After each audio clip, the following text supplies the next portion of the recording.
60 రోజుల్లో మీతో ఇంగ్లీష్ అద్భుతంగా మాట్లాడిస్తాం. వెంటనే కాల్ చేసి జాయిన్ అవ్వండి. నమస్తే రమగారు. నమస్తే ఏదైనా ఒక చిన్న సిరీస్ చెప్పుకుందామండి. చీకటి చిన్నరాజు చెప్దాం. చీకటి చిన్నరాజు ఏంటి రమగారు? ఏమి లేదు, మామూలు కదే, పేరే అలాంటిది. చీకటి కోడల్లాగా ఉన్నాయి. 16 రాత్రులు అనగానే మీరు ఒకటి ఎక్స్పెక్ట్ అదే చేస్తారు కదా, భలే సిరీస్ రమగారు అవి.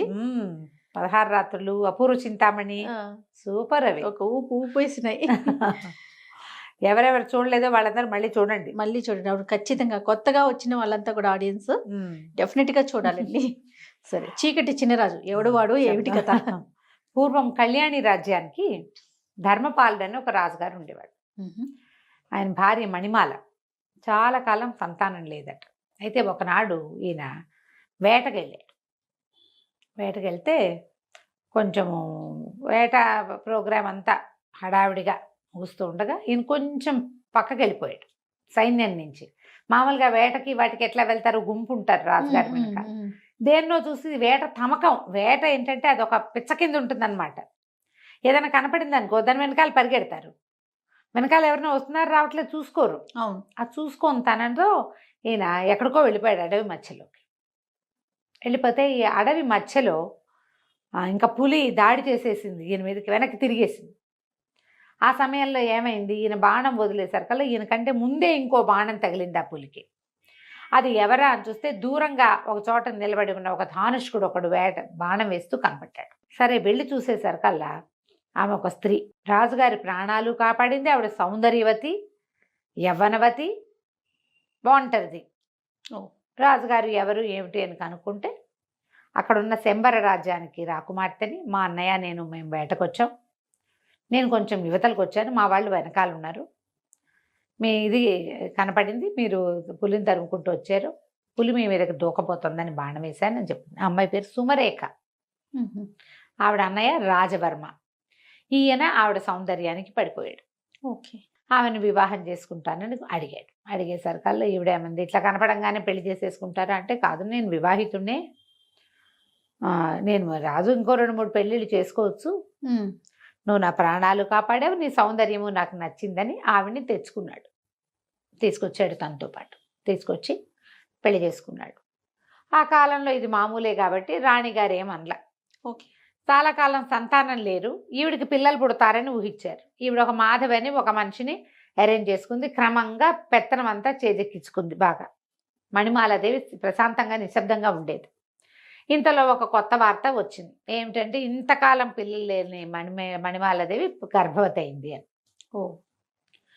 ఇప్పుడు వీళ్ళకి తట్టింది, ఈ సుమరేఖకి ఆమె అన్నయ్యకి. ఇప్పుడు రాణిగారికి అంగరంగ వైభవంగా సీమంతం చేస్తారు. పొద్దున ఆవిడ కుమారుడు పుడితే వాడు రాజు అవుతాడు. అంతే.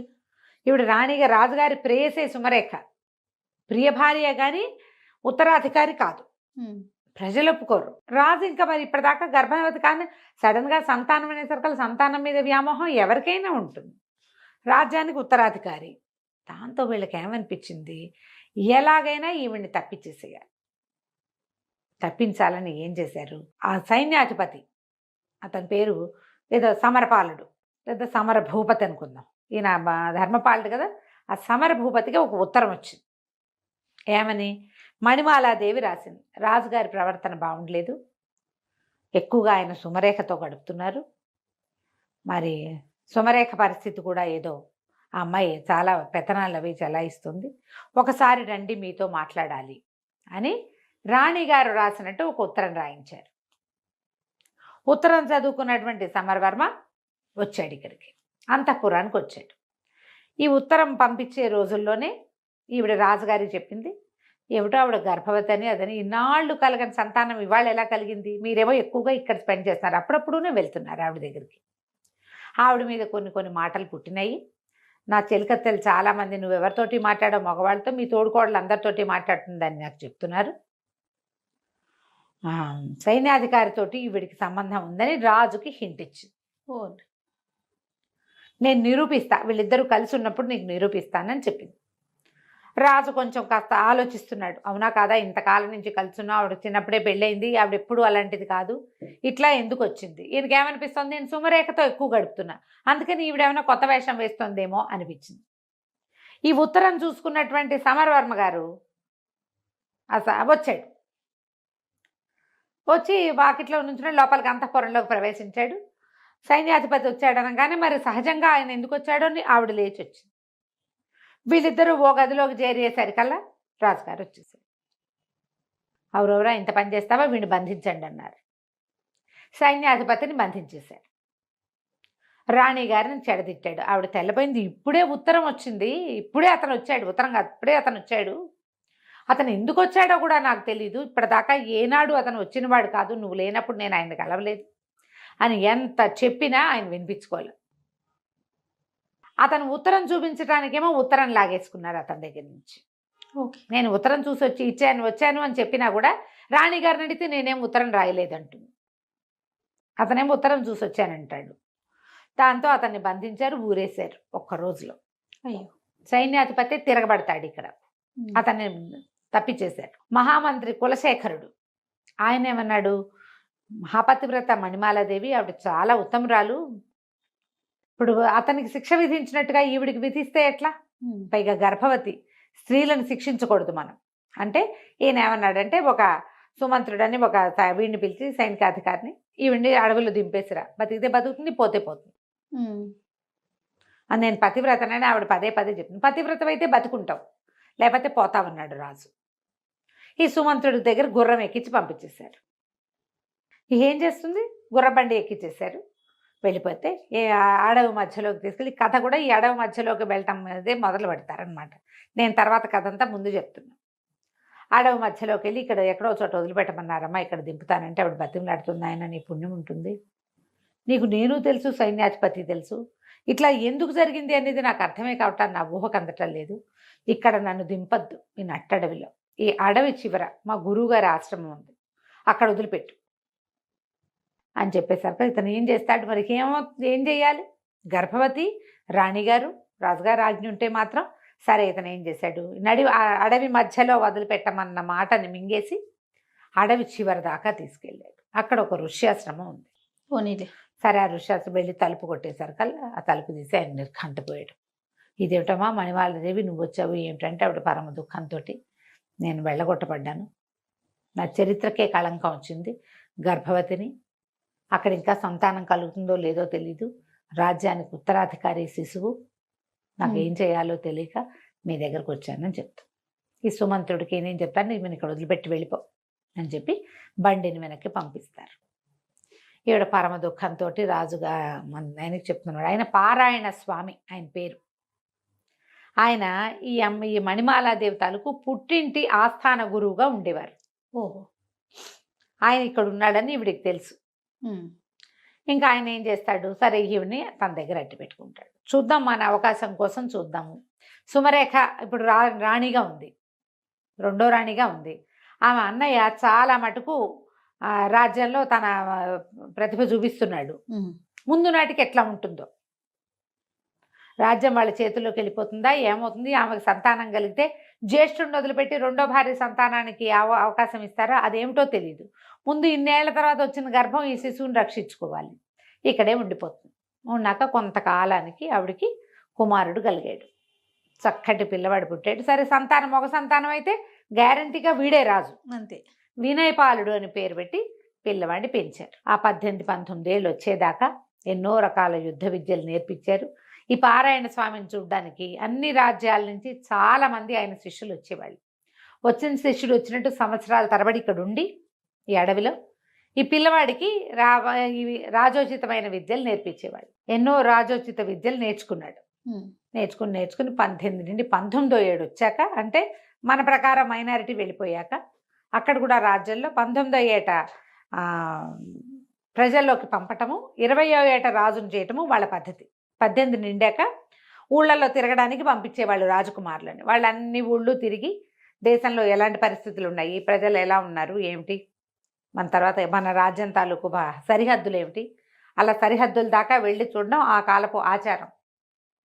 ఆచారం ప్రకారం ఈ కుర్రవాడికి విషయం అంతా చెప్పారు, ఇది మన పరిస్థితి అని చెప్పి, నువ్వు వెళ్ళి నీ రాజ్యాన్ని వశం చేసుకునే పూచి నీది, ఏం చేయాలి ఎలా చేయాలో మేము చెప్తాం, అడవి చివరి నుంచి అడవి మొదట్లోకి మేము షిఫ్ట్ అయిపోతాం, నీకు అవసరమైతే ఏదైనా సహాయాన్ని మా సలహాన్ని నేను అందిస్తానని చెప్పి చెప్పాడు పారాయణ స్వామి. చెప్పాకే కుర్రవాడు మన వినయ్ పాలుడు ఏం చేశాడు, కొంత ధనాన్ని మూటగట్టుకుని ఈవిడ వచ్చేటప్పుడు కొంత బంగారం తెచ్చుకుంది, ధనం తెచ్చుకుంది. తర్వాత అక్కడి నుంచి ఇక్కడి నుంచి వచ్చేటువంటి శిష్యులు కొంత డబ్బు చేర్చారు ఇక్కడికి. ఆ డబ్బు మూటగట్టి ఆ అబ్బాయికి ఇచ్చి పంపించారు. అతనికి ఒక గుర్రాన్ని అరేంజ్ చేశారు. గుర్రం వేసుకుని ఈ అడవంతా దాటి, తర్వాత కాలంలో అమ్మ, తండ్రి, తల్లి, పారాయణ స్వామి కూడా అడవి దాటి ఇటు చివరకు వస్తారు ఊరు వైపుకి. కానీ ప్రస్తుతం ఇతను వెళ్ళాడనమాట. వెళ్ళి కళ్యాణి రాజ్యంలోకి ప్రవేశించాడు. ఈ కళ్యాణి రాజ్యంలో ఎలాంటి పరిస్థితులు ఉన్నాయంటే, రాజుగారిని చంపేశారేమోనన్న అనుమానం ఉంది. ప్రస్తుతం రాజుగారు రాజవరమే ఉన్నాడు. సుమరేఖకి సంతానం కలగల. ఈ 18 ఏళ్లలో సంతానం కలగలేదు. రాజ్యం ఆవిడది. రాజుగారు తమ మాట వింటలేదని ఆయన్ని ఖైదు చేసి హౌస్ అరెస్ట్ చేశారని, అంతఃపురం లోపల భాగాల్లో ఎక్కడో ఆయన్ని బంధించారని చెప్తారు. కానీ ఆయన అయితే ఎవరికీ కనపట్టల. చంపేశారన్న మాట కూడా ఉంది.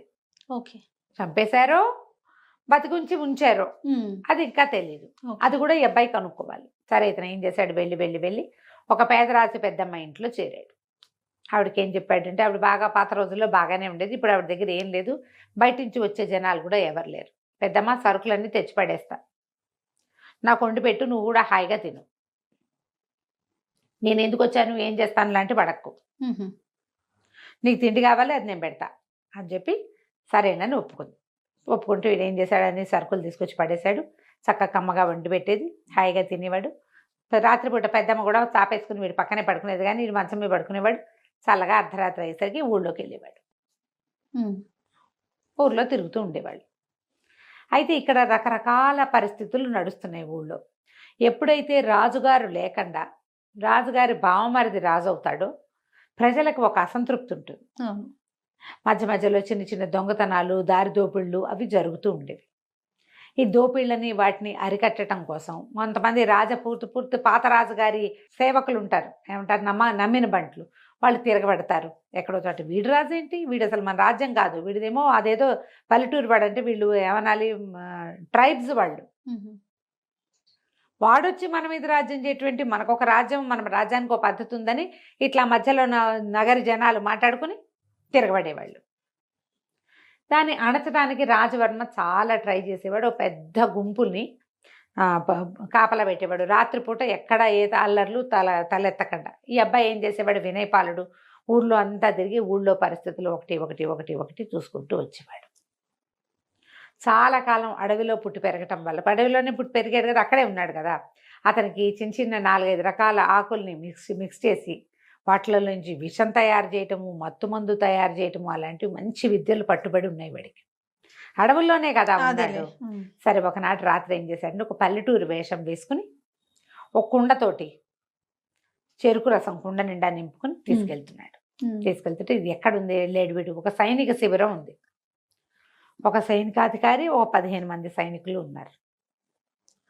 వాళ్ళందరూ చూస్తుండగా వాడు పక్క నుంచి వెళ్తుండేసరికల్లా సైనికాధికారి కొంచెం కొద్దిగా ఆన్లో ఉన్నాడు అనమాట. కాస్త మధ్య మత్తులుండి, ఎవడరా వాడెవడో దొర్లుకుంటూ పోతున్నాడు, ఏదో మోసుకెళ్తున్నాడు, వాడిని పట్టుకోండి అంటే వాడిని పట్టుకొచ్చేసాడు. ఎవరు నువ్వు, ఎక్కడికి వెళ్తున్నావు ఏంటంటే, అయ్యా నా పేరు చీకటి చినరాజు అండి, మరి మన పక్క సందులో శెట్టి గారు అమ్మాయి పెళ్ళయింది కదా, వాళ్ళ పెళ్లి వాళ్ళు పై సందులో పెట్టి ఉన్నారండి. మరి అల్లుడు గారి స్నేహితులందరికీ చెరుకు రసం కావాలని అడిగారు.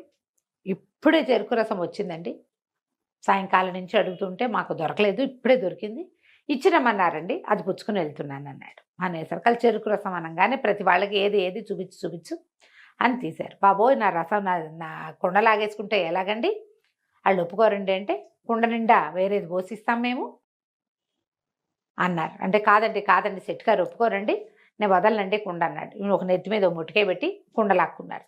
లాక్కుని, వెధవా నువ్వు దుర్మార్గుడివి, కంపు సారా ఏదో మోసుకెళ్తున్నావు, నువ్వు సారా ఇక్కడి నుంచి అక్కడికి ఇల్లు మారుస్తున్నావు, నువ్వేమంటారు దాన్ని స్మగ్లింగ్ చేస్తున్నావు అని చెప్పి ఆ నేరం మీద నేను అరెస్ట్ చేస్తామని బెదిరించి అందరూ తలా ఒక గ్లాసు పుచ్చుకున్నారు. చెరుకు రసం రుచిగా ఉండి పెద్ద అధికారి 2 గ్లాసులు పుచ్చుకున్నాడు.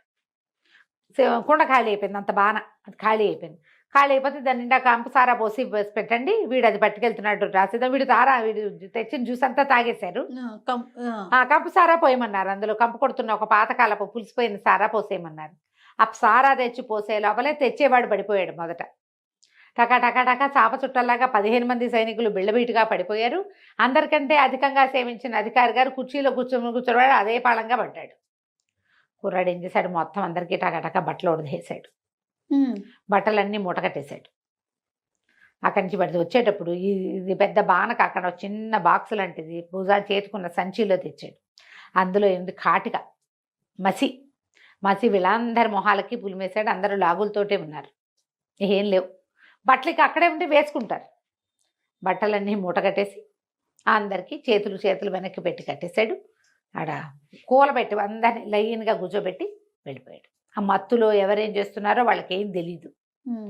వాళ్ళు ఏం చేశాడు, వెనకాల ప్రతి వాళ్ళకి మసితోటి చీకటి చిన్నరాజు అని రాశాడు. వెళ్ళిపోయాడు. ఈ బట్టల మూట మోసుకుంటూ వెళ్తుంటే ఏమనుకుంటారు, చాకళ్ళు వెళ్తున్నారు అనుకుంటారు. అక్కడ ఒకళ్ళిద్దరు సైనికులు కనపడ్డారు, కానీ బట్టలు మోసుకెళ్ళేవాడిని ఏమంటారు, తెల్లవారుజామున చెరువులకు మోసుకెళ్ళే వాళ్ళు ఎవరో పట్టుకుపోతున్నారు అనుకున్నారు. బట్టలన్నీ తీసుకెళ్ళిపోయి పేదరాశి పెద్ద ఇంట్లో దాచేసి పడుకున్నాడు వీడు మాట్లాడకుండా. ఓ 3-4 గంటలు నిద్రపోయి తెల్లారాక వచ్చేసాడు ఇక్కడికి మామూలు బట్టల్లో. మసిపూసి మారేడుకాయలు చేసి అక్కడ పెట్టాడు. తెల్లారేసరికి చేరిపోయాడు. పొద్దున్న లేచేస్తే ఏముంది, వీళ్ళు ఇంకా మత్తులో దోగుతున్నారు. కాస్తా స్పృహ వచ్చి చూసుకుంటే ఒంటి మీద బట్టలు ఉన్నట్లేవు, ఏమిటో చేతులు కట్టేసి ఉన్నట్టున్నాయి. అయోమయంగా ఉంది వాళ్ళకి. జనాలు ఒకళ్ళు చేరిపోయారు. పొద్దుటిపూట కొడకాళ్ళు బుడ్డాళ్ళు వాళ్ళు వీళ్ళు చేరతారా, వాళ్ళందరూ కేరింతలు కొట్టారు. ఎవరో ఉన్నారు, మసిపూసున్నారు, వీళ్ళెవరో వీళ్ళు మొహాలు గుర్తుపట్టేలాగా లేవు. నగలు తీసేశాడు.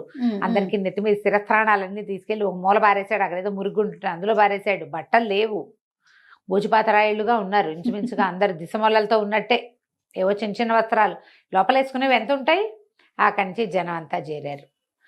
నోట్లో కొన్నేమో వాళ్ళవి ఆ శిరస్త్రాన్ని మెడలో వేసుకుని మఫ్లర్ లాంటివి నోట్లో కుక్కేశాడు.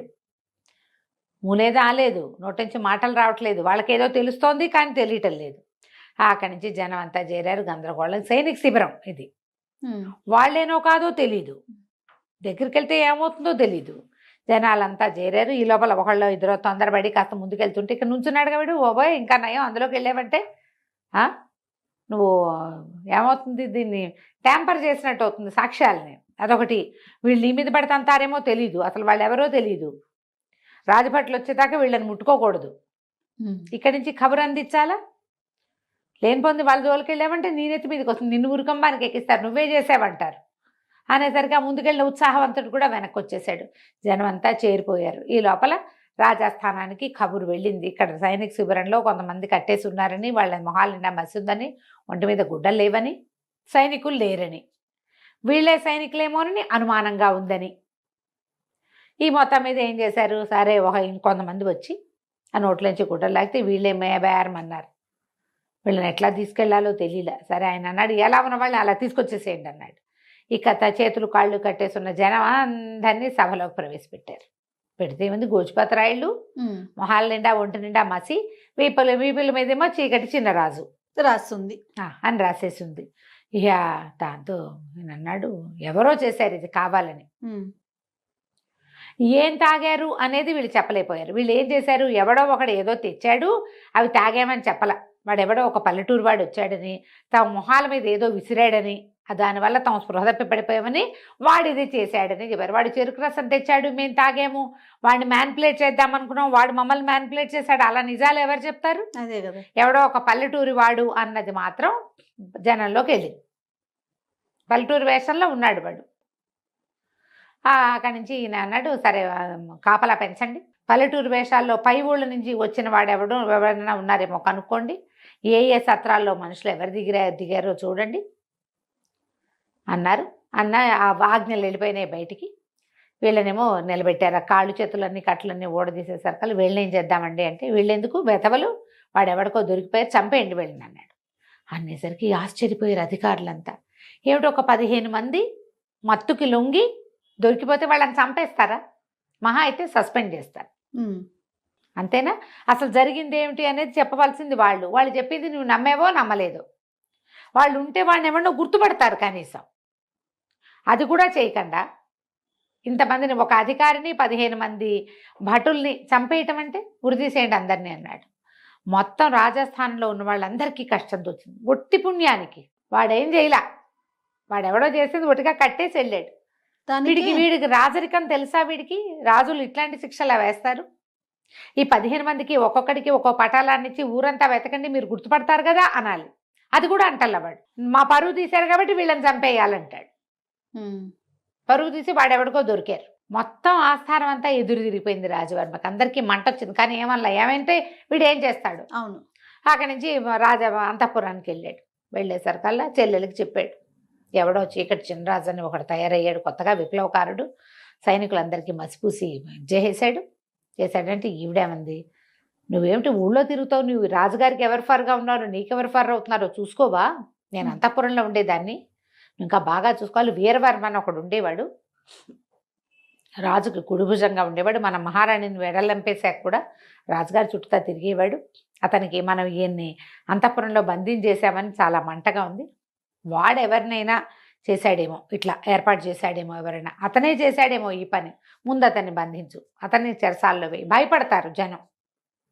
ఇప్పుడు అతన్ని దీంట్లో అంటే అతను తర్ఫీదు చేసి ఎవరినైనా ఈ పని చేయిస్తుంటే పెద్దవాడిని బంధించామనుకో, చిన్నవాళ్ళు ఏం చేస్తారు, సైలెంట్గా ఉండిపోతారు. అవును. అనేసరికల్లా వీరవర్మని బంధించారు. జనాలంతా ఆశ్చర్యపోయారు, ఎందుకు బంధించారు. ఈ వీరవర్మ అరెస్ట్ కూడా ఏం రహస్యంగా జరగల, ఓకే, ఓపెన్ గానే జరిగింది. ఊళ్ళో తిరుగుతున్న వినయపాలుడికి వీరవర్మని బంధించారని తెలిసిపోయింది. తెలియంగానే ఇతను ఏం చేశాడు, అక్కడికి ఒక పావురాయి టపా మీద పారాయణ స్వామివారికి కబురు పంపించాడు, వీరవర్మని బంధించారు, ఏం చేయను అని. చెరసాల్లోకి రెండో పక్క నుంచి ప్రవేశించచ్చు, వీరవర్మని విడిపించు, వీరవర్మ మనవాడు అని కాగితం వచ్చింది. ఇతను ఏం చేశాడు, చెరసాల బయట నుంచి చూడడానికి అదొక చాలా పెద్దది, దానికి వెనకాల భాగంలో ఒక నది ఉంది. ఆ నది నిండా మొసళ్ళు ఉన్నాయి. ఆ మొసళ్ళు ఏంటంటే కొంత సమయం ఇట్లా పైకి వచ్చి విశ్రాంతి తీసుకుంటాయి. ఆ విశ్రాంతి తీసుకునే సమయంలో వెళ్ళగలిగితే ఒక రకం. ఎట్లా వెళ్ళాలి, ఏం చేశాడు, మాంసం కొనుక్కున్నాడు. ఊళ్ళని మాంసం ముద్దలు ఒక సంచిలో వేసుకుని సాయంకాలం దాకా ఆగి చీకటి పడేదాకా రాత్రి వేళ ఇక నది దాటడానికి ప్రయత్నం మొదలుపెట్టాడు. మాంసం ఉంది, ఒకవేళ మొసళ్ళు వస్తే ఒక మాంసం ముక్కేసి తప్పించుకోవచ్చు. అడి తిరిగి మొత్తానికి చెరసాల వెనక భాగంలో చేరాడు. వెనక భాగంలో చేరితే అక్కడ ఏం చేశాడు, తన దగ్గర ఒక చిన్న సాధనం ఉంది. రాత్రి ఇదంతా ఈదుకుంటూ వెళ్ళేసరికి అలసిపోయాడు. రాత్రికి బాగా రాత్రి అయ్యేసరికి పడుకుని నిద్రపోయాడు. అక్కడి నుంచి ఏం చేశాడు, అర్ధరాత్రికి 1 గంట 2 గంటలకు మెలకు వచ్చాక చిన్న ఇంత ఇనప సాధనం తెచ్చాడు. ఈ నది నీటికి వెనకాల భాగాలు నానిపోయి ఉంటాయి, కదలకపోతే ఏమీ కదలవు, కానీ దెబ్బ కొడితే కదులుతాయి. ఓకే. ఏం చేశాడు, అంత కొట్టి పెద్దదే దాంట్లో ప్రవేశించాడు. ఇతను ఎక్కడున్నాడో తెలియదు. వెళ్ళి చూస్తే ఎవరి దారిని వాళ్ళు నిద్రపోతున్నారు. దానికి చెరసాల మీద అతను కనుక్కున్నది ఏంటంటే, లోపల నుంచి బయటకు వచ్చే మార్గాలు లేవు కాబట్టి లోపల పెద్ద కాపలా ఉండదు, అక్కడోడు ఉంటారు. లోపల నుంచి బయటికి రావడానికి ఒకే ఒక పెద్ద దారి ఉంది, పెద్ద దారిలో 100 మంది ఉంటారు. రెండో దారి ఈ నది. నదిలోకి ఎవడెళ్తాడు, చాలా ఎత్తు, దాని నిండా నీళ్లు, దాని నిండా మొసళ్ళు, కాబట్టి ఎవడు ఆ వైపు ప్రయత్నం చేయడు. ఎట్లా తప్పించుకోవాలి అని ఇదంతా చూసి ఏం చేస్తాడు, లోపలికి వెళ్ళిన తర్వాత ఒక ఖైదీ ఎవరో ఒక అతను ఇట్లా బయట చెప్టాలాగా ఉంటే అక్కడ పడుకుని ఉంటాడు. ఆ పక్కన చేరాడు. అన్న వీరవర్మని బంధించారంటగా, ఏం చేస్తారంటే, ఏముంది చేస్తారా, పట్టుతాడేసి ఊరేస్తారు రేపొద్దున అంతే. మరి ఊరేస్తే ఎటానా, మరి ఒకళ్ళని ఊరేసుకుంటుంటే అంతేరా, అయితే పారిపోవడానికి దారి ఉందా అన్న అంటాడు. ఎందుకు లేదురా దారి, బ్రహ్మాండంగా ఉంది, బయటకు వెళ్తే చంపేస్తారు, దాని మీద లోపల చచ్చిపోవడం బెటరు అనేసరికల్లా, కాదన్నా పొద్దున్న రాళ్ళు కొడుతుంటే ఒకటి చెప్పాడు నాకు, నది వైపు నుంచి పారిపోవచ్చు అంటన్నా, దానికి దారి ఉందంట అన్నాడు. అనగానే వాడు అన్నాడు, ఆ రెండో ఖైదీ, ఒరే పారిపోయే వీలుంటే మనం పోదాం రా, వీరవర్మ ఎందుకురా మనకన్నాడు. అట్లా కాదు, వీరవర్మని తీసుకెళ్తే వీరవర్మ కోసం వెతుకుంటారు, వీరవర్మ పెద్దవాడు, మనం చిన్నవాళ్ళం కదా, మన ఎవరు పట్టుకుంటారు, ముందు వీరవర్మ ఎక్కడున్నాడో చెప్పు అని అడిగాడు. ఎందుకు చెప్పను, నాకు తెలుసు, నేను పొద్దునే చూసా, పద వెళ్దామని ఆ వీరవర్మ దగ్గరికి తీసుకుపోయాడు. ఆ లోపల ఉన్న ఎవరు 2 సెంట్రీలు ఉన్నారు అంతే. వాళ్ళని చూసి ఓ పక్క నుంచి చెరుకో దెబ్బ కొట్టి వాళ్ళని లాగేశాడు. ఆ వీరవర్మ ఉన్న దాని దగ్గరికి వెళ్ళారు. దానికి ఏం పెద్ద తాళం లేదు, పాడు లేదు, ఇట్లా తోసి పెట్టారు. అతను ఒక 50 ఏళ్ల వాడు. అక్కడికి వెళ్ళి, నేను తప్పించడానికి వచ్చాము అనేసరికల్లా, మీరెవరు, ఎందుకు బయటకు తీసుకెళ్ళి నన్ను చంపేస్తారన్నాడు. చంపేమో, మేము పారిపోవటానికే వచ్చామని చెప్పి తీసుకొస్తారు. బయటికి తీసుకొచ్చి 3 కలిసి ఆ దారి గుండా వెళ్ళిపోతారు. బయటికి. అప్పుడు వీరవర్మని అడుగుతాడు, నదిలో మొసళ్ళు ఉన్నాయన్నారు, నాకు ఒక్క మొసలు కూడా కనపడలేదు, వీటికి ఈ నదికి ఇంకో దారి ఉందా? ఆయన పక్కపక్క నవ్వే, లేదు, నదిలో అసలు ఒక్క మొసలు కూడా లేదు, సైనికులే ఒకళ్ళిద్దరిని చంపేసి మొసళ్ళు లాక్కుపోయినాయని ఊర్లో ప్రథ పుట్టించారు. మొసళ్ళు లేవని తెలిస్తే ఎవడో ఒకడు ప్రాణాలకు తెగించి వచ్చేస్తాడు, మొసళ్ళు ఉన్నాయంటే రారు కదా, భయపడతారుగా. అందుకని మేమేరు చేసిన ఏర్పాటే, రాజుగారు చేసిన ఏర్పాటే ఇది, మొసళ్ళు ఏమీ లేవంటే ఈదుకుంటూ ముగ్గురు బయటికి వెళ్ళిపోయారు. తెల్లవారుజాముకి వీళ్ళు దాటేటప్పుడు, కంతలోంచి దాటేటప్పుడు ఏం చేశారు, వాళ్ళు మొదట పెట్టిన కంత ఎంత, మన చీకటి చిన్నరాజు రావడానికి వినయపాలుడు వచ్చే కంత, ముగ్గురు వెళ్ళడం కోసం చుట్టూతా అంచులన్నీ పగలగొట్టారు. తెల్లవారుజామునే ఒకడెవడో బాత్రూమ్కి వెళ్ళటం కోసం లేచి, అప్పుడు కొంచెం వెన్నెల బాగా ఉంది, వెలుగు, ఎండాకాలపు దగ్గర రోజులు, తొందరగా వెలుతురు వచ్చేసి ఆ కంత కనపడింది వాడికి. కనపడ్డం ఏమిటి, సెంట్రీల కోసం చూస్తే లోపల ఉన్న సెంట్రీలు చాలా తక్కువ మంది ఉన్నారు సైనికులు. వీడు ఒకళ్ళు అందరినీ లేపొచ్చేసి, అరే ఇటు నుంచి పారిపోవచ్చురా, నదిలో పడిపోతే పోతాం, పోని మొసళ్ళు ఉన్నాయి, ఒకళ్ళనో ఇద్దరినో లాక్కుపోతాయి, మిగిలిన వాళ్ళంతా బతికేస్తాం కదా అని చెప్పేసి మొత్తం లోపల ఉన్న ఖైదీలా అందరూ బయటకు వచ్చేసారు. వీరవర్మే బయటకు వచ్చిన సంగతి తెలీదు, ఖైదీలందరూ పోయారు కదా, అంతా బయటకు వచ్చేసారు. వీళ్ళు ఇదంతా ఈదుకుంటూ అడవి దారి పట్టారు. అతనికి ఈ కుర్రాన్ని చూసినప్పటి నుంచే అనుమానంగా ఉంది, వీడిని ఎక్కడో చూసినట్టుంది పిల్లాన్ని అని. అక్కడికి తీసుకెళ్ళాడు, అడవికి తీసుకెళ్తే అడవి మొదటి విభాగంలోనే పారాయణ స్వామివారు చిన్న కుటీరం నిర్మించుకుని మణిమాలాదేవితో సహా అక్కడే ఉన్నాడు. అందులోకి వెళ్ళేసరికల్లా ఆయన చూసి దండం పెట్టాడు, ఈ కుర్రాడు నన్ను రక్షించాడండి అంటే, కుర్రాడు కాదు నిన్ను రక్షించింది, నిన్ను రక్షించిన కారణం ఇంకొకటి ఉందని అమ్మాయి అని పిలవగానే ఆవిడ లోపల నుంచి వచ్చింది. ఆవిడ చూసేసరికల్లా గంటపేడ, అమ్మ బతికే ఉన్నారా తల్లి, సంతానం కలిగిందా మీకు, ఎట్లా ఉన్నారు ఇంతకాలం అని అడిగితే, నాకు కలిగిన సంతానమే నిన్ను తీసుకొచ్చిందిరా నాయన అని చెప్పి, ఇగో పిల్లవాడు ఈయనే యువరాజు అని చెప్పేసి చాలా సంతోషించాడు. రాజుని బంధించారు. అయితే మనం రాజుని బయటికి తేవడానికి, నేను బతికే ఉన్నాడు, ఆయన చావల, మరణించలేదు, జీవించే ఉన్నాడు. అంతఃపురంలో ఒక ప్రత్యేకమైన ఇది ఉంది, చెరసాల లాంటిది, దాంట్లో అందులో ఉన్నాడు. నేను ప్రజల్ని పట్టుకోగలుగుతాను, ప్రజలంతా కూడా రాజే కావాలని కోరుకుంటున్నారు, రాజవర్మ పద్ధతులు మంచివి కాదు, మన సొంత సైనికులకి మనం శిక్షలు వేయకూడదు, ఎప్పుడు శిక్ష ఇంగానే మన మీద వ్యతిరేకత వచ్చేస్తుంది. అతను అట్లాంటివి ఎన్ని చేశాడు, మొత్తం రాజ్యాన్ని చేజెక్కించుకున్నాడు. మనం ముందు రాజుని గనక తప్పిస్తే అప్పుడు ఏ పనైనా చేయొచ్చు. రాజుని తప్పించడం ఎలా, రాజుని తప్పించాలంటే సులువైన మార్గం ఏంటంటే మంత్రి కులశేఖరుణ్ణి పట్టుకోవడం. కులశేఖరుడి మీద కూడా కొంత తేడా వస్తుంది, ఇంకా కొద్ది రోజుల్లో కులశేఖరుని కూడా తప్పిస్తారు. రాజ్యం ఆనుపాను తెలియటం కోసం వీళ్ళని ఉంచాడు, అదంతా మొత్తం రాచరిక పట్టంతా వచ్చిందంటే కులశేఖరుని కూడా తప్పించేస్తారు.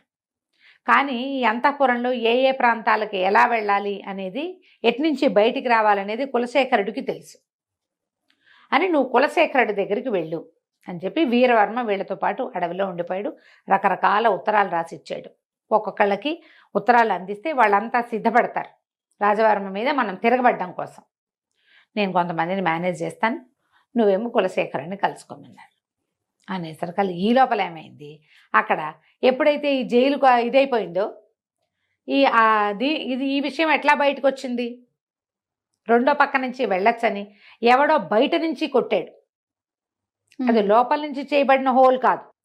ఇప్పుడు ఒక గోడ పగలగొట్టినప్పుడు అది ఎటు నుంచి మొదట పగిలింది అనేది తెలుస్తుందిగా ఇంజనీర్లకి. బాగా పరీక్ష చేసి బయట నుంచే ఎవడో వచ్చాడు, ఈ ఎవరు బయటవాడు అని బాగా ఆలోచించి వీరవర్మని అరెస్ట్ చేశాం కాబట్టి రాజుగారికి నమ్మిన బంటు పాత మంత్రి ఏమైనా ఈ ఏర్పాటు చేశాడేమోనని మంత్రి గారిని బర్తరఫ్ చేశారు, ఉద్యోగం నుంచి తీసేశారు. ఆయన ఇంటికి వెళ్ళిపోయాడు. ఈ మన వినయపాలుడు వాళ్ళ ఇంటికి వెళ్ళాడు, మంత్రి గారి ఇంటికి వెళ్ళి మీ పరిస్థితి ఏంటి అని కనుక్కున్నాడు. కనుక్కుంటే ఆయన అన్నాడు, నువ్వు ఏం పని మీద వచ్చావు, నీకు అసలు ఏం కావాలంటే రాజు జీవించి ఉన్నాడా లేదా, రాజవర్మ వల్ల ఇలాంటి చాలా ఇబ్బందులు వస్తున్నాయి, నా పేరు చీకటి చిన్నరాజు అని చెప్పాడు. ఈయన ఆశ్చర్యపోయాడు, నువ్వు ఎవరి పనుకొని వచ్చావు, నేను చూస్తే మొహం చూసినట్టుంది కానీ గుర్తు రావటల్లా, ఆవిడెప్పుడు 20 ఏళ్ళు అయిపోయింది ఆవిడ వెళ్ళిపోయి. వీళ్ళకి ఏం గుర్తుంటుంది, ఏదో చూసిన మొహంలాగా ఉంటుంది. అయితే ఈయన ఏమన్నాడు, లోపల రాజుగారు ఉంటే రాజుని తప్పించవచ్చు కదా. తప్పించాలంటే రాజుగారికి చెప్పాలి, రాజుగారిని తీసుకురావాలంటే ఎవరికైనా ఒకడికి దారులు చెప్పాలి. దారులు కనుక ఒకసారి తెలిస్తే రాజుని తేవడంతో ఊరుకుంటాడా వాడు? ఎవడైనా ఊరుకోడుగా. వాడు ఇంకో ప్రయత్నం చేస్తాడు. అంటే ఏ ప్రయత్నము చేయను, నేను ఎలా వెళ్ళాలి, ఎలా తీసుకురావాలో చెప్పండి, మీరు దారి చెప్తే దారి ప్రకారం నేను వెళ్తా. నేను బాగా ఆలోచించి ఇంకో దారి లేదు, రాజును బయటికి తెచ్చేందుకు మార్గం లేదు, ఆయనకు సొంతంగా సంతానం లేదు, ఈ కుర్రాడు నేను రాజు కొడుకునని చెప్పలా, ఒక ఏమంటారు విప్లవకారుడానే చెప్తున్నాడు. వీరవర్మని నేను తప్పించాను, వీరవర్మ అనుయాయినని చెప్పాడు. నీ దగ్గరికి వీరవర్మే పంపించాడు, వీరవర్మ తప్పించుకున్నాడు, ఇదంతా తెలిసిన కథే కదా. అందుకని ఈయనేం చెప్పాడంటే దీనికి ఒక మార్గం ఉంది. ఈ అంతఃపురంలోకి రోజు విడిచి రోజు నీళ్ళు వదిలిపెడతారు నదిలోంచి. అక్కడ ఒక పెద్ద ఇనప గేట్ ఉంటుంది, 10-15 మంది సైనికులు కాపలా ఉంటారు. ఆ గేట్లోంచి పిట్టను కూడా లోపలికి పోనివ్వరు.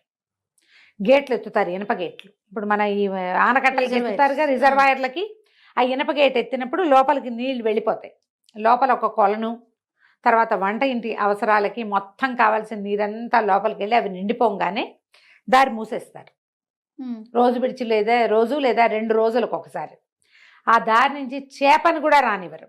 జల్లెళ్ళు ఉంటాయి, జల్లెడ ఉంటుంది, మనుషులు ఉంటారు. అదొక్కటే దారి లోపలికి వెళ్ళటానికి. ఆ దారి గుండా వెళ్ళొచ్చు. అక్కడి నుంచి ఒక ఇది గీసిస్తాడు అంటాడు, ప్రత్యేకంగా ఒక ప్లాన్ గీసిస్తాడు. రాజు ఫలానా చోట ఉంటాడు, నువ్వు ఈ దారి గుండా ఇలా వెళ్ళి ఇట్లా వెళ్ళి అక్కడికి వెళ్ళి ఆయన్ని తీసుకురావాలి. తీసుకొచ్చాక ఆయన్ని బయటికి తేవడానికి ఒక ప్రత్యేక మార్గం ఉంది. మార్గం మూసేయాలి మళ్ళీ. ఒక్కసారి ఆ మార్గం రాజవర్మ కానీ ఒక్క సైనికుడికి తెలిసినా కష్టం. ఇది కేవలం ఆనుచారంగా రాజుకి మంత్రికి మాత్రమే తెలుస్తుంది. సంతానం కలిగాక రాణిగారికి చెప్పేవాళ్ళం. సంతానం ఇక్కడ కలగల అంచేత రాణిగారికి తెలియదు. రహస్య మార్గాలు ఉన్నాయని తెలుసు ఆవిడికి, కానీ ఎక్కడి నుంచి ఎటు అనేది ఆవిడకి తెలియదు. మా తండ్రి ఈ రాజ్యానికి మంత్రిగా ఉండటం వల్ల మాకు మాత్రమే తెలుసు, ఎవ్వరికీ చెప్పకూడదు ఓకే అనేసరికల్లా సరే ఒప్పుకున్నాడు. ఇప్పుడు ఎట్లా ఈ నీళ్ళల్లోంచి వెళ్ళాలి? సరే ఏం చేయటం మొదలుపెట్టాడు, నదికి ఎగువన ఇప్పుడు ఈ నది నీళ్ళ గుండా ఎట్లా లోపలికి వెళ్ళాలి అనేది ప్లాన్ మొదలుపెట్టుకున్నాడు. ఎలా మన చీకటి చిన్నరాజు అయినటువంటి వినయపాలుడు లోపలికి వెళ్ళాడు, ఏ రకంగా మహారాజుని బయటికి తెచ్చాడో మనం 3వ భాగంలో తెలుసుకుందాం. వీరసేనుణ్ణి వాళ్ళని అడవిలోంచి మన జైల్లోంచి తప్పించాడు కదా, అప్పుడు కూడా గోడ మీద ఈ అబ్బాయి చీకటి చిన్నరాజు అని పేరు రాసి పెట్టాడు చక్కగా. ఎవడో ఉన్నాడని తెలుస్తోంది, విప్లవ వీరులు ఎవరో ఉన్నారని అనిపించి రాజవర్మ సుమరేఖ ఏం చేశారు, మంత్రి గారికి కూడా ఊస్టింగ్ ఇచ్చారు. మనవాడు మంత్రి గారి దగ్గరికి వెళ్ళి రాజును తప్పించే మార్గం ఎట్లా వెళ్ళాలి కనుక్కున్నాడు. అక్కడ ఉన్నాం మనం. అవునండి. అయితే రాజ్యం లోపలికి అంతఃపురం లోపలికి నీళ్లు వెళ్ళే మార్గం గుండా వెళ్ళాలి ఆ లోపలికి వెళ్ళాలంటే. అయితే ఏమైందట, రోజు విడిచి రోజు తెరుస్తారు కదా, ఒక 10 మంది సైనికులు అక్కడ రెడీగా ఉన్నారు. ఏం చేశాడట వీడు, పైన చేరి దానికి ఆ నీళ్ళు ఎక్కడి నుంచి వస్తాయో అది ఒక గుట్ట మీద నుంచి నది కిందకి వస్తుంది అనమాట. ఆ గుట్ట మీద చేరి ఒక్కో కొమ్మ విరక్కొట్టి వేయటం మొదలుపెట్టాడు. ఎప్పుడు లేనిది నదిలో చెట్ల కొమ్మలు కొట్టుకొస్తున్నాయి. చిన్న కొమ్మలు కనపడ్డాయి, తర్వాత పెద్ద పెద్ద కొమ్మలు కనపడుతున్నాయి. సైనికులు అలా ఏంట్రా ఎప్పుడు లేదు, ఈసారి ఏంటి వర్షాకాలంలో వచ్చినట్టు ఇన్ని రెమ్మలు వస్తున్నాయి అంటే వాళ్ళలో ఒకళ్ళిద్దరు అన్నారు, పైన గోండులు ఒక జాతి ఉన్నారు. ఏ పైన?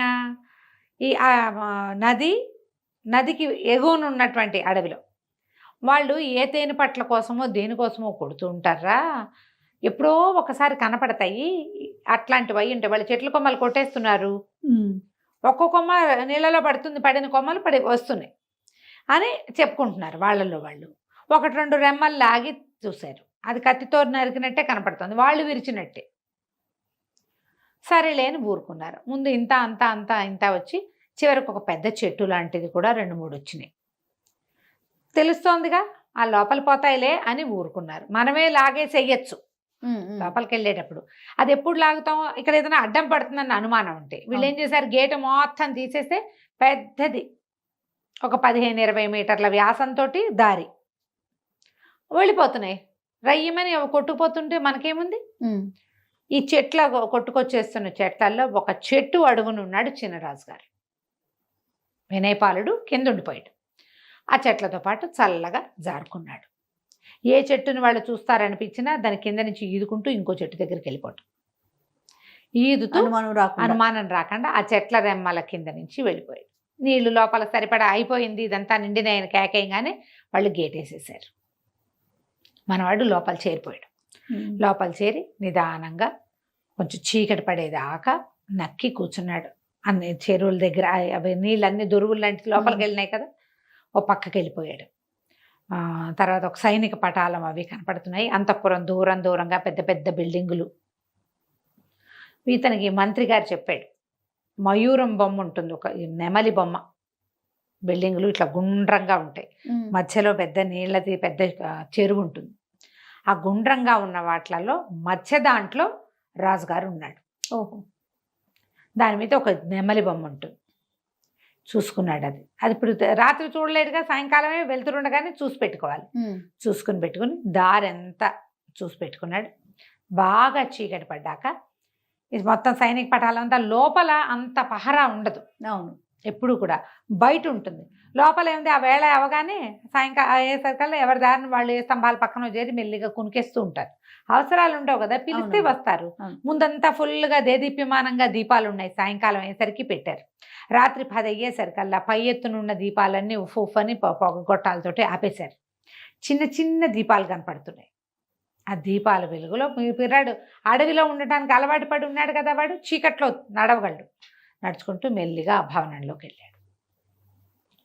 వెళ్తే ఇంకా లోపలికి అలా ఒక్కొక్క కక్ష దాటుకుంటూ వెళ్తే లోపల ఒక జైలు లాంటి విభాగం కనపడుతుంది. ఏవో రాచరికపు బట్టల్లోనే బక్క చిక్కి సన్నగా అయిపోయినటువంటి రాజును చూశాడు కుర్రాడు. తండ్రిని చూసి దగ్గరికి వెళ్ళాడు.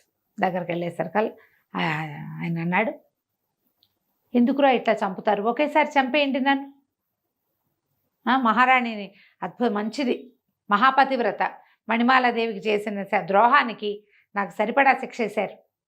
భగవంతుడు గుర్తించాడు, నన్ను చంపేసేయండి ఒకేసారి అంటే. తన కుర్రాడు అన్నాడు, అబ్బాయి చంపేయటానికి కాదండి, మిమ్మల్ని తప్పించడానికి వచ్చాను అన్నాడు. అనేసరికి ఆయన ఒప్పుకోలే. నన్నేటా తప్పిస్తావు నువ్వు? తప్పిస్తామని బయటికి తీసుకెళ్ళి చంపేయడానికి ఎత్తేసాడా రాజవర్మ? నేను నీతో రానన్నాడు. రానంటే కాదండి, మీరు అర్థం చేసుకోండి, నేను వీళ్ళ ద్వారా రాలేదు. వీరసేనుడు మీ నమ్మిన బంటు అతన్ని బంధించారు, అతన్ని నేను విడిపించాను. మీరు లోపల ఈ కక్షలో ఉన్నారనే సంగతి ఎవరికి తెలుసు అంటే వీరసేనుడికి తెలుసు, కులశేఖరుడికి తెలుసు, మంత్రికి అన్నాడు. వాళ్ళిద్దరికీ నేను తెలుసండి. వీరసేనుడి ద్వారా నేను కులశేఖరుడి దగ్గరికి వెళ్ళాను. కులశేఖరుడు చెప్పాడు మిమ్మల్ని తప్పించడానికి మార్గం, మీరు ఇక్కడ ఉంటారని చెప్పాడు. వీళ్ళిద్దరి పేర్లు చెప్తే మీకు అర్థమవుతుందని వాళ్ళ పేర్లు చెప్తున్నాను, నాతో రండి, మిమ్మల్ని బయటికి తీసుకెళ్ళిపోతాను అన్నాడు. అనేసరికల్లా రాజు, నిజంగా నువ్వు చంపన్నాడు, మీ మీద ఒట్టండి, నేను అట్లాంటి పని ఏం చేయను, వెళ్తా పదండి. కాకపోతే నాకు లోపలికి వచ్చే దారి చెప్పాడు, బయటికి వచ్చే దారి మీకు తెలుసు అన్నాడు. అదొక రహస్య ద్వారం ఉంది, మీరు అడవిలోని గుహల్లోకి వెళ్తారు, ఆ ద్వారాన్ని తెరవండి, మనం అక్కడికి వెళ్దామన్నాడు. అనేసరికి రాజు ఒప్పుకోలే. నేను అట్లా చెప్పకూడదు, కులశేఖరుడికి బుద్ధి లేదా, ఎట్లా చెప్పాడు నీకు ఈ రహస్య ద్వారాన్ని? అది కేవలం రాజుకి మంత్రికి యువరాజుకి తెలియచ్చు, నువ్వెవడివో నీకు తెలియటానికి వీల్లేదు. అనేసరికల్లా నేను మిమ్మల్ని తప్పించలేనండి, మరి మీరు లోపల ఉన్నారు, నేను లోపలికి వచ్చా, బయటికి వెళ్ళే మార్గం లేదు, నాకు బయటికి వెళ్ళే మార్గం తెలీదు, అది మీరు చెప్తారని కులశేఖరుడు నన్ను నమ్మించి పంపించాడు.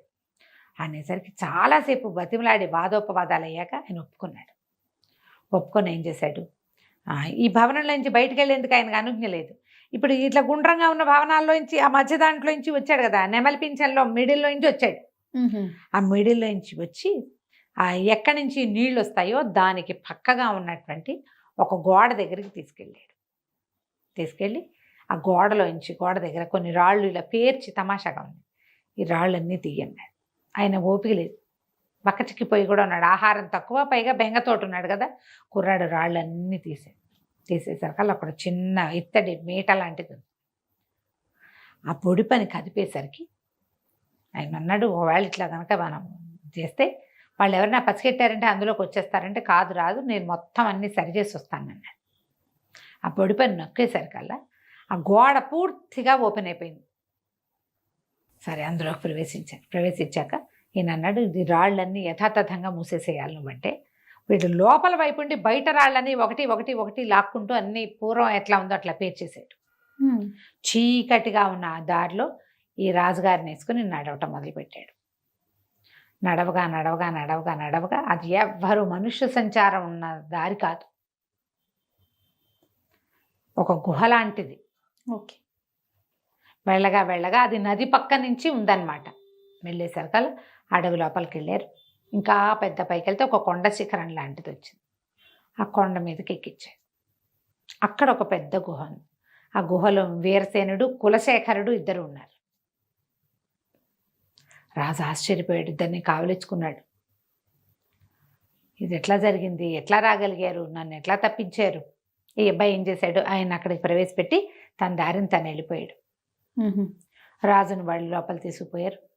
అక్కడ సాయంగా తెల్లవారేసరికల్లా ఈయన ఉన్నాడు కదా, వీళ్ళ గురువు గారు, వీళ్ళు ఒకళ్ళనొకళ్ళు మాట్లాడుకున్నాక తెల్లవారేసరికల్లా పారాయణ స్వామి, వీళ్ళకి ఈ మన మణిమాల దేవిని కాపాడిన గురువుగారు, ఆయన ప్రచండు అని, అప్పుడు దొంగ ఒకడు వచ్చాడు కదా, వీరసేనుడితో పాటు వచ్చాడు కదా, అతను దొంగ నిజానికి, బద్దిపోటు.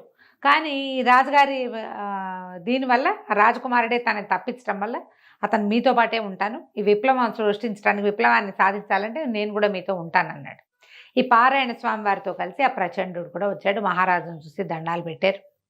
అప్పుడు ఈయన ఏమన్నాడంటే, మనం విప్లవం తప్పకుండా సాధించాల్సిందే, నా వల్ల చాలా పొరపాటు జరిగింది, మణిమాల ఏమైపోయిందో తెలీదు, ఈ సుమరేఖని ఆశ్రయించుకుని వచ్చిన రాజవర్మేమో మన రాజ్యాన్ని నిర్దేశించాడు. ఈయన చెప్పాడు వీరసేనుడు, మహారాజా అంతేకాదండి, ఎక్కడైనా ఏదైనా పొరపాటు అయితే ముందు సైనికుల్ని శిక్షిస్తాడు, ఏదైనా ప్రజల్ని పీడిస్తున్నారు వాళ్ళు, సైనికుల్ని శిక్షిస్తాడు, అతను సరైన వాడు కాదు, వీళ్ళని దింపాలి, ఎట్లా చెయ్యాలి ఇది. ఇప్పుడు వీళ్ళకి ఇక్కడ ఉన్నది ఎవరు? మంత్రి, వీరసేనుడు, ప్రచండు, పారాయణ స్వామి, రాజు, ఐదుగురు ఉన్నారు. ఈ ఐదుగురిలో వీరసేనుడినేమో అరెస్ట్ చేశారు, ప్రచండు ఏనాడో అరెస్ట్ అయ్యాడు. వీళ్ళు ప్రజల్లోకి వెళ్ళి జనాల్ని కూడగట్టడం అది వాళ్ళ వల్ల అయ్యే పని కాదు, టైం పడుతుంది. అవును అవును. కులశేఖరుడు కూడా ఉద్యోగం ఊడిపోయింది. రాజు జీవించలేడన్న అనుమానం ఊళ్ళో ఉంది. జనాన్ని కూడగట్టాలంటే పబ్లిక్లోకి వెళ్ళాలి కదా. అయితే ఏమన్నాడంటే కులశేఖరుడు, అట్లా కాదండి, ఇంత అద్భుతమైన కార్యక్రమాన్ని మమ్మల్ని అందరినీ ఇక్కడ సమావేశపరిచాడు, పెద్ద యజ్ఞంలాగా జరిగింది, దీనికి అంకురార్పణ చేసింది మన పారాయణ స్వామి అయితే, ఇదంతా కార్యసాధన చేసిన వాడు ఒక మా కుర్రవాడు ఉన్నాడు, అతను రావాలంటే ఈ వినయపాలుడు చక్కగా రాజుగారి బట్టలు వేసుకుని చక్కగా విలువైన వస్త్రాలు ధరించి వచ్చాడు, ఇతనే ఈ ఏర్పాటు అంతా చేశాడు, మమ్మల్ని అందరినీ ఒక చోట చేర్చాడని చెప్పారు. రాజుగారు అన్నారు, ఈ అబ్బాయిని ఎక్కడో చూశాను అనిపిస్తుంది, అర్ధరాత్రి చూశాడు ఆయన. అదేలే. తెల్లవారేసరికల్లా ఆయనేమో పంపించేశాడు, వాడు దాన్ని వాడు వెళ్ళిపోయాడు కదా. అనేసరికల్లా ప్రభు మిమ్మల్ని రాత్రి తప్పించింది, వీరసేనుడిని తప్పించింది ఇతనేనండి, ఈ అబ్బాయి పేరు వినయపాలుడు అని చెప్పారు. రాజుగారు కొడుకు అని చెప్పలే. ఓకే. ఇప్పుడు ఏమిటి ప్లాన్ ఆఫ్ యాక్షన్, ఏం చేయాలంటే వీరసేనుడిని మారువేషంలోకి వెళ్ళిపోమన్నాడు. వెళ్ళిపోయి నీకు ఎంతమంది ఉన్నారు, ఎవరున్నారు, ఎంతమంది రాజుగారికి రాజభక్తి ఉన్నవాళ్ళు, పాతరాజు మీద భక్తి ఉన్నవాళ్ళు, రాజును చూసి 15-20 సంవత్సరాలు అయింది వాళ్ళు, ఆవిడ సభలు చేయనిచ్చేది కాదు సుమరేఖ. తర్వాత ఆయన హౌస్ అరెస్ట్ చేసేసింది క్రమంగా. వాళ్ళ అన్నయ్య రాజుగా చెల్లమణి అవుతూ వచ్చాడు. ఓకే. మామూలుగా ఏ రాజ్యానికి ఆ రాజ్యం రాజుల మీద భక్తి ఉంటుంది, వాళ్ళ పూర్వకాలం నుంచి వాళ్ళ తండ్రుల్ని సేవించిన ప్రీతి ఉంటుంది వాళ్ళకి. ముందు ప్రీతి ఉన్న దళవాయిల్ని వాళ్ళని కూడగట్టుకోవాలి, వీరసేనుడి పని అది. మంత్రి గారు వెళ్ళిపోయి ఎవరు రాజవర్మకి అనుకూలరు, ఎవరు యువరాజును కోరుకుంటున్నారో మీరు ఈ పక్క నుంచి సెన్సెస్ తయారు చేయండి, దసరా నాటికి ఈ పని చేద్దాం. ఎందుకంటే దసరా చాలా అత్యద్భుతమైన ఉత్సవాలు జరుగుతాయి ఇక్కడ. ఈ ఉత్సవాలలో మనం మన విప్లవాన్ని తీర్చుకోవచ్చు. ఈ లోపల మనం ఈ 3-4 నెలల్లో జనాల్ని గ్యాదర్ చేద్దాం. రాజు తప్పించుకుపోయాడు అనేది తెలిసిపోయింది లోపల. కానీ ఆయన ఎట్లా తప్పించుకెళ్తాడు అనేది, ఏ రకంగా వెళ్ళగలిగాడో వాళ్ళకి తెలియలే.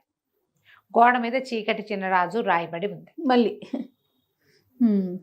ఎట్లా ఏం చేయాలి అంటే, ఏముంది చేయడానికి, కనపడితే చంపేద్దాం ఈసారి అంతే. మనం విప్లవం తెస్తున్నారు తిరుగుబాటుదారులు అని అనిపించిన వీరసేనుడిని లోపల పెట్టాం, వాడు తప్పించుకున్నాడు. కులశేఖరుడు కనిపించట్లేదు. వీళ్ళంతా ఏం చేస్తారు, మన దగ్గర సైన్య బలం ఉంది, మన వాళ్ళందరినీ పిలిపించుకుందాము అని చెప్పి తమ జనాన్ని కొంతమందిని దింపుకున్నారు సుమరేఖ, రాజవర్మ కలిసి. కానీ పండగలు పబ్బాలు మానలా వాళ్ళకి ఏంటంటే చాలా మహా సరదా పండగ రోజుల్లో చేయించుకోవటం. అన్ని పండగలు బ్రహ్మాండంగా చేస్తారు. ఈ ఉత్సవాలు మొదలవుతాయి కొద్ది రోజుల్లో, దానికి ఏర్పాట్లు అవుతున్నాయి ఊరంతా. కానీ ఊళ్ళో ఒక గగ్గోలు మొదలైంది. రాజు బతికే ఉన్నాడని, ఆయన మళ్ళీ రాజు అవటానికి సిద్ధంగా ఉన్నాడని, ఏదో జరగబోతోందని, తలా ఒక కత్తి కటారు పట్టుకునైనా యుద్ధానికి సిద్ధపడాలని ఒక ఇది ప్రచారం జరుగుతుంది. ప్రచారం ఇదంతా ఎలా ఉంది, లోపల లోపల జరుగుతోంది.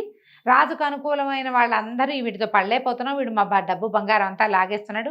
పాతకాలంలో 10% కడితే ఇప్పుడు 25% పన్నులు లాగేస్తున్నారు, శిస్తులు లాగేస్తున్నారు. ఏదైనా ప్రాబ్లం వచ్చిందంటే మరణమే, ఇంకా రెండోది లేదు. ప్రశ్నిస్తే మరణం, వీడి నుంచి తప్పించుకోవాలి. దాంతో చాప కింద నీరులాగా ఇతని వ్యతిరేకులు ఊరంతా తయారయ్యారు. ఎప్పుడు ఏ రోజున తిరగబడిపోతారో తెలియదు. ఇలా అట్టుడు లోపల లోపల ఉంది. వీళ్ళు ఏమనుకుంటారంటే మన దగ్గర సైన్య బలం ఉంది, డబ్బిచ్చి జనాల్ని కూడగట్టుకుందామని వీళ్ళు ఇంకా కొంచెం సైనికులకి జీతాలు భత్యాలు అన్నీ పెంచి, వీళ్ళేం చెప్తున్నారంటే జీతం ఇస్తే తీసుకో, సమయం వచ్చినప్పుడు తిరగబడు అంతే.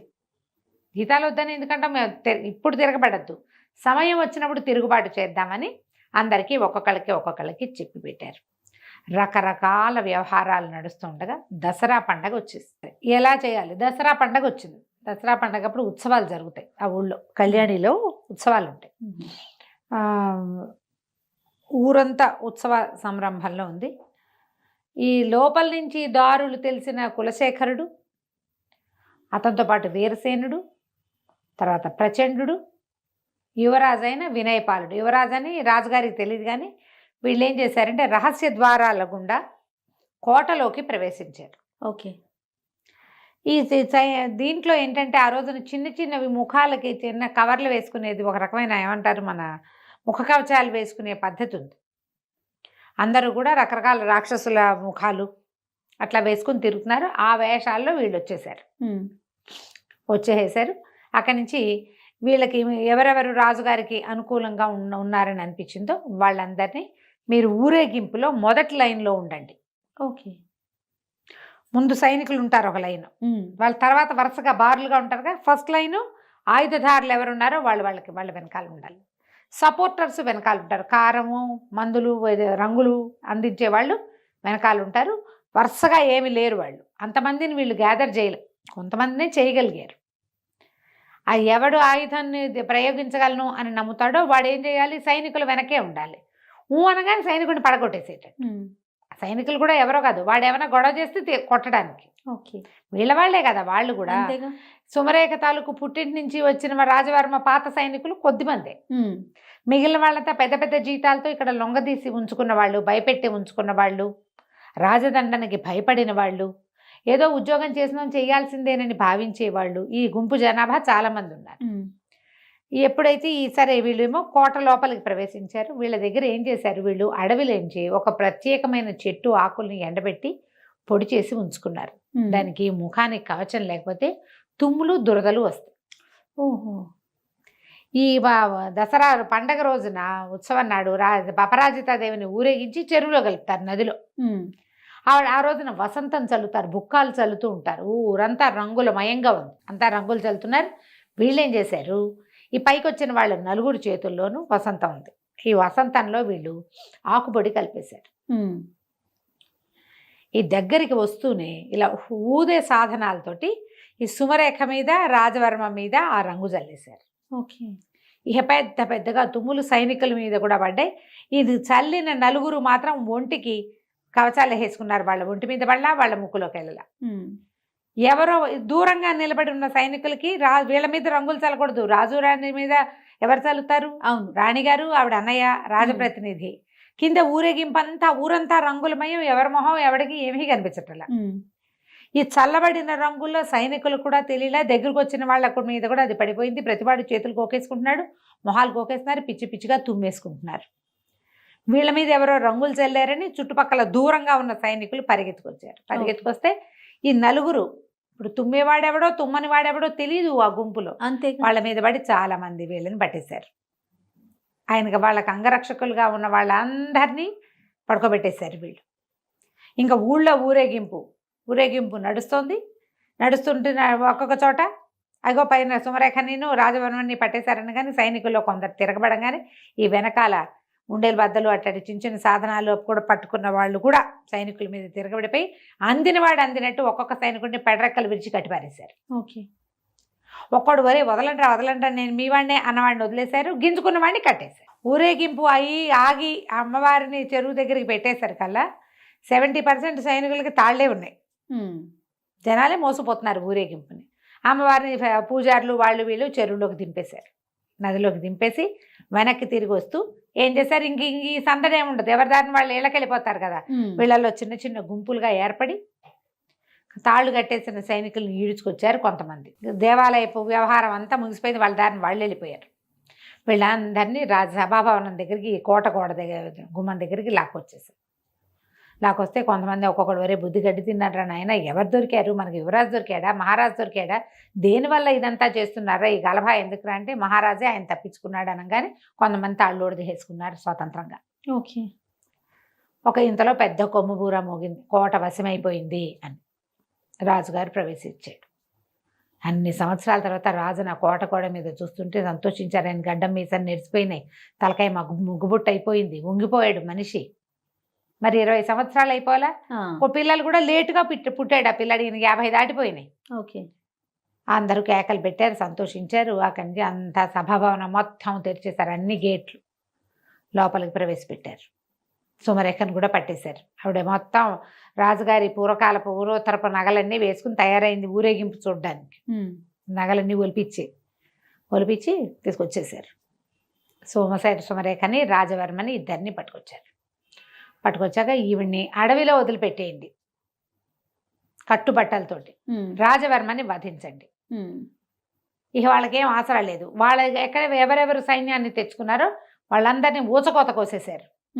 అవతల నుంచి వచ్చారు కదా, వాళ్ళలో కొంతమందిని వదిలిపెట్టా, యువరాణితో యువరాణితో వెళ్ళిపోతారని వదిలిపెట్టా, వాళ్ళు మళ్ళీ తిరుగుబాటు చేయొచ్చు. వాళ్ళలో కొంతమంది తిరగబడ్డప్పుడే కొట్టేశారు. అంతేగా, పడుకున్న వాళ్ళు పడుకున్నారు, చచ్చిపోయిన వాళ్ళు చచ్చిపోయారు. అందరినీ పట్టేసుకున్నారు. అప్పుడు ఈ మొత్తం జనం అంతా చేరారు. ఆయన చెప్పాడు, నా పొరపాటు వల్ల, సౌందర్యం పట్ల వ్యామోహం వల్ల నేను సుమరేఖకి లొంగిపోయాను. ఆమె చెప్పిన మాట విన్నాను. అన్యాయంగా గర్భవతి అయిన మణిమాలాదేవిని పంపించేశాను. ఆమె జీవించిందో, ఎవరన్నా చిరంజీవి జన్మించాడో లేదో కూడా మనకు తెలీదు. అత్యంత విశ్వాసపాత్రుడైన సైన్యాధిపతినేమో ఉరిదించాము. ఆ తర్వాత ఇంకా నాకు కూడా జీవితేచ్చిపోయింది. ఒక అనాసక్తి మొదలయ్యాక వీళ్ళు నన్ను అందులో బంధించేశారు. రాజ్యంలో మా తాత ముత్తాతల నుంచి వస్తున్నటువంటి సిస్టమ్ని కూడా వీళ్ళు మార్చేశారు. వాళ్ళ ఊళ్ళలో ఏం చేస్తారో అదే చేశారు. అదే ఇక ఈ పొరపాటు జరగదు. కానీ మణిమాల ఎక్కడుందో తెలిస్తే బాగుంటుందంటే వీళ్ళు మహామంత్రి చెప్పాడు, మణిమాలదేవి ఎక్కడుంటుంది ప్రభు, అంతఃపురంలోనే ఉంది, పదండి అని తీసుకెళ్తే ఇక ఆశ్చర్యపోయాడు భార్యను చూసి ఆయన. ఆవిడ పెద్దదయింది, మరి భార్యను కావలించుకున్నాడు, చాలా సంతోషించాడు. సంతానం కలిగింది, అమ్మాయి పుట్టింది, అబ్బాయి పుట్టాడు అని అడిగితే అప్పుడు వినయపాలుడిని ప్రవేశపెట్టారు. మిమ్మల్ని తప్పించిన వాడు, ఈ రాజ్యానికి మళ్ళీ మిమ్మల్ని రాజుగారు రప్పించిన వాడు మీ కుమారుడే. పారాయణ స్వామి వారు ఇది చేయగలిగారు. అడవిలో ఆ చివరున్న ఆయన దగ్గరికి అప్పుడు మొట్టమొదట సుమంత్రుడు ఈవిని తీసుకెళ్ళాడు కదా, అతను చెప్పాడు, నేనే పారాయణ స్వామి వారి ఆశ్రమంలో దింపాను.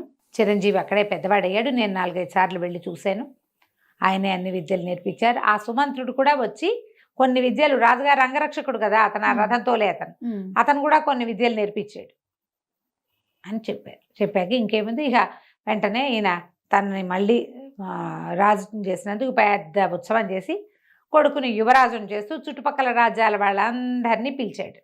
ఓకే.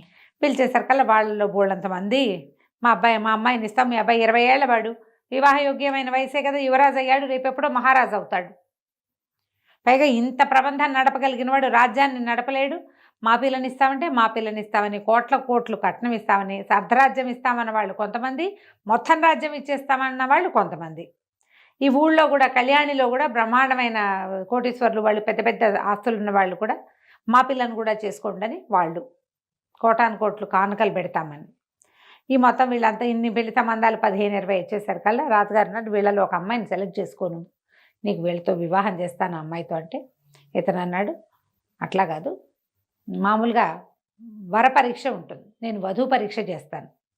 పౌర్ణమి నాటికి రాజకుమార్తెలందరినీ ఎవరెవరిని నా కోసం వివాహం కోసం మీరు అడుగుతున్నారో వాళ్ళందరినీ రాజభవనంలో ప్రవేశపెట్టండి, వాళ్ళల్లో ఒక అమ్మాయిని నేను సెలెక్ట్ చేసుకుంటాను అన్నాడు. ఆశ్చర్యపోయారు అందరూ. ఇప్పటిదాకా ఏమిటి మన వీళ్ళకి తెలిసింది స్వయంవరం, అంతే. రాజకుమార్తె వరించటం. ఎప్పుడు యువరాజులు వరిస్తామంటారు. యువరాజు వరించడం అంటే ఏ ఫోటోనో చూసి ఎక్కడైనా రోడ్డు మీద చూసి వరించడాలే కానీ ఇట్లా 15 మందిలో నేను ఒకరిని సెలెక్ట్ చేసుకుంటాను అనేది ఆ రోజుల్లో లేదు సిస్టమ్. అవును. అయితే ఒకళ్ళిద్దరు రాజులు ఏమన్నారంటే దానికి ఏముంది, ఇప్పుడు ఇదేం సిస్టమ్ ప్రకారం జరిగింది, 20 ఏళ్ళ నుంచి అడవిలో ఉన్న పిల్లాడి వాళ్ళు యువరాజు అవలా, అతని పద్ధతి ఏమిటో చూద్దామన్నారు. కొంతమంది సంపన్న గృహస్థులు కూడా దీనికి ఒప్పుకున్నారు. మొత్తం మీద ఒక 20 మంది అమ్మాయిల్ని పంపించారు. ఆ రోజున ఏం చేశారట, పౌర్ణమి నాటి రాత్రి సాయంకాలం ఈ విందు జరిగింది. అతను అప్పుడప్పుడు వస్తున్నాడు కానీ పెద్దగా ఎవరి పట్ల ఆ అబ్బాయి శ్రద్ధ పెడుతున్నట్టు కనపడలే. విందు భోజనం చేస్తున్నప్పుడు మాత్రం అటు ఇటు ఇట్లా వరుసగా కూర్చోబెట్టారట యువరాణులందరినీ బల్లలేసి. వాళ్ళందరూ భోజనాలు చేస్తుంటే 2-3 సార్లు వాళ్ళ మధ్యలో తిరిగాడు. తిరిగాక భోజనం అయిపోయింది, విందు ముగిసింది. వాళ్ళు లేవబోతుంటే ఎవరు లేవకండి కూర్చోండి అన్నాడు. అన్నాక ఒక్కసారి ఆకులన్నీ చూశాడట. చూసి అవంతి నగర రాజకుమార్తె అవంతికని పెళ్లి చేసుకుంటానని ప్రకటించాడు. మరి చక్కటిది సరి ప్రకటించేశారు కదా. సరే వివాహం సుసంపన్నమైంది, వివాహం నిశ్చయమైంది. అరిజారు కేకలు పెట్టారు. అవంతి రాజుగారేమో వచ్చి తాంబూలాలు అవి ఇచ్చాడు. అమ్మాయితో చేతికి దండిచ్చి వేయించారు. అన్నీ అయ్యాక మిగిలిన రాజుల కుటుంబాల్లో ప్రతి వాళ్ళు రాజుగారిని అడిగారట, ఏ విషయం పట్ల ఇతను ఇలాంటి నిర్ణయం తీసుకున్నాడు, ఏం చూసి, ఏం టెస్ట్ పెట్టాడు, వధూ పరీక్ష ఎట్లా చేశాడు. అతను నిన్నటి నుంచి వీళ్ళు ఇక్కడే ఉన్నారు, చతుర్దశి నాడు ఉన్నారు. అతను ఎవరితోటి మాట్లాడలేదు, ఎవరి దగ్గరికి పెద్దగా వెళ్ళలేదు. భోజనాల వేళే వచ్చాడు. ఏం చూసి నిర్ణయించాడో చెప్పమన్నారు. చెప్పమంటే సరే అప్పుడు రాజుగారు అడిగారు, ఈయన ధర్మపాలుడు వినయపాలుడిని అడిగాడట, నువ్వు ఏ విషయం చూసి అంటే ఏ పాయింట్ని వల్ల ఈ అమ్మాయిని భార్యగా ఎన్నుకున్నావు అంటే అప్పుడు అతను చెప్పాడు. ఈ కథ కన్క్లూషన్ అనమాట. అతను అడవిలో పెరిగాడు. ఆహారం యొక్క విలువ చాలా బాగా తెలుసు. ఓకే. అడవిలో భోజనాలు చేసేవాళ్ళు మనకు వల్ల ఇంత వండుకుంటారా, కావాల్సింది వండుకుంటారు. చెట్లకు 100 కాయలు కొయ్యరు, ఒక కాయ కోసం తిని 2-3 కాయలు తిన్న కడుపు నిండాక ఇంకా కాయలు కొయ్యరు. అవునా? అవును. జాగ్రత్తగా ఉంటారు. అన్ని కోసుకొచ్చి ఫ్రిడ్జ్లో పడేసి ఆ పద్ధతి కాదు కదా అసలు. అయితే అతను ఏం చెప్పాడంటే ఈ మొత్తం వడ్డించిన ఆహారంలో బంగారు రేకులు వేసిన హల్వాలతో పాటు, గులాబీ రేకులతో చేసిన హల్వాలతో పాటు సామాన్యులు తినేటువంటి గంజి, సాధారణ అన్న పాయసం కూడా వడ్డించారు. చాలామంది ఏం చేస్తారంటే ఇష్టం ఉన్నా లేకపోయినా అన్నీ వడ్డించుకుంటారు, పారేస్తారు, ఎక్కువ వదిలిపెట్టేస్తారు, తోసేస్తారు. రుచి చూసి కాస్త ఇంతుంటే అంత బాగుండకపోయినా ఆ కాస్త తినేసేవాళ్ళు కొంతమంది అయితే అది తినరు, ముట్టుకోరు. అసలు ఇది నాకు ఇష్టం లేదని ఉంటుంది ఆకులో, తెచ్చారు కాబట్టి వడ్డిపిస్తారు కానీ తినరు. తర్వాత శుభ్రంగా తినరు. మొహానికి అంటించుకునేవాళ్ళు కొంతమంది తింటుంటే పెద్దవాళ్ళకి అంటుతుంటాయి. అక్కడి నుంచి చెయ్యంతా పూసుకుంటారు ఇంకొంతమంది, చుట్టూతా పోసుకుంటారు ఇంకొంతమంది. శుచి శుభ్రం లేదు, జాగ్రత్త లేదు, మర్యాద లేదు ఆహారం పట్ల. ఇలాంటి వాళ్ళని నేను చూడలేదు, నాకు నచ్చల. అవంతిక తనకు కావాల్సిందే వడ్డించుకుంది. బంగారు రేకులు పైన పరిచిన హల్వా పాయసం తిన్నట్టుగానే గంజిని కూడా రుచి చూసి తీసుకుంది. తన ఆకులో వడ్డించిన ఏ పదార్థమూ ఆమె పారేయలేదు. ఆమె అరిచేతికి అన్నం అంట్ల. అందుకని లేవద్దు అని అన్ని ఆకులు చూశాడు కదా, ఏ పదార్థమూ పారేయలేదు, చుట్టూతా పోసుకోలేదు, ఒంటి మీద పడలేదు. అంటే ఈమెకి జాగ్రత్త, శుచి, శుభ్రత ఉన్నాయి. వడ్డించిన ఆహారం పట్ల భగవంతుడు ఇచ్చిందని ఇది ఉంది, మర్యాద ఉంది, గౌరవం ఉంది. నాకు అది కావాలి. నేను అడవిలో పెరిగాను, ఆహారాన్ని వృధా చేసేవాళ్ళు నాకు నచ్చరు. దొరికింది కదా అని వేసుకోవటం, అక్కర్లేదు కదా అని పారేయటం, ఈ 2 విధానాలు సరైనవి కాదు. ఒక రాణికి ఉండవలసిన లక్షణం అది కాదు. దొరికినవన్నీ తీసుకోకూడదు, అవసరం లేదని విసిరేయకూడదు. అందుకని నేను అది లేకుండా కావాలనుకున్నాను, అట్లా సెలెక్ట్ చేసుకున్నానని చెప్పాడు. అందరూ ఆశ్చర్యపోయారు రాజులు. కొంతమంది యువరాణులకి తట్టింది, మనం అన్నీ వేసుకున్నాం ఏమీ తినలేదని, కింద మీద పోసుకున్నామని, బట్టల మీద పడిపోయిందని, అన్నీ రుచి చూడలేదని, భగవంతుడు ఇచ్చిన దాని పట్ల మనకు మర్యాద లేదని, యాటిట్యూడ్ అవన్నీ మార్చుకోవాలని, ఇక ముందు ఇలా చేయకూడదని వాళ్ళకు కూడా అర్థమైందట. ఇంత ప్రత్యేకమైన మనస్తత్వము పద్ధతి ఏర్పడడానికి ఈ దారి వేసినటువంటి ఆయన గురుగారు అందరూ చాలా మెచ్చుకున్నారు. మీ వల్లే ఈ ఇతను యువరాజు ఇంత చక్కటివాడిగా తయారయ్యాడని. తర్వాత వివాహంతో పాటు అబ్బాయిని వినయపాలుని రాజును కూడా చేసేసారు.